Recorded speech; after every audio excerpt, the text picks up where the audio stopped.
Lian. Aja serodo, iku bahan kita.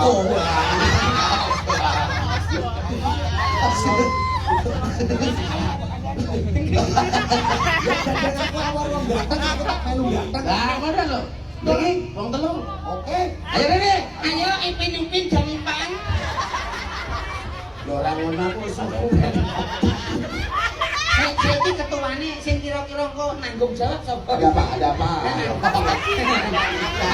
Ayo do rembukan sih. Ini lho wong telu do rembukan. Sing nanggung jawab sapa? Sing kira-kira kuampleng iki dikeplaki sapa kan? Kowe ta aku kok sari maneh. Remuk bintang remuk iso. Karuan sing ngajo ben remet tenanan. Wis. Ya wis tenan. Tenan aku ning prim. Engko nek ana apa-apa do mlayu ya ya. Sampeyan mau gawe paugeran tripun Mas Ketek. Bocah wis akeh ketek. Iki ora ketek. Iya. Ceritane nang ngene, Mas. Nanti tak ngomong belas.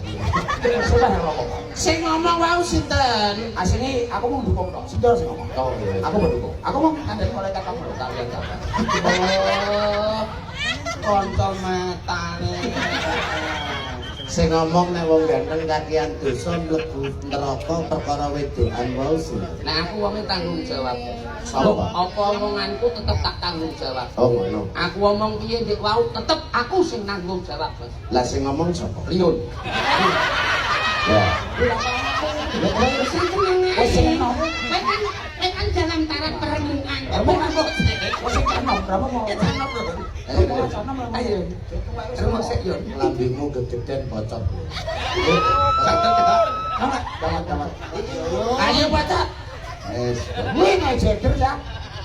Nah, lambi gegeden. Bawa gat dan Sing ngurusi aku napa sampean wong loro? sampean.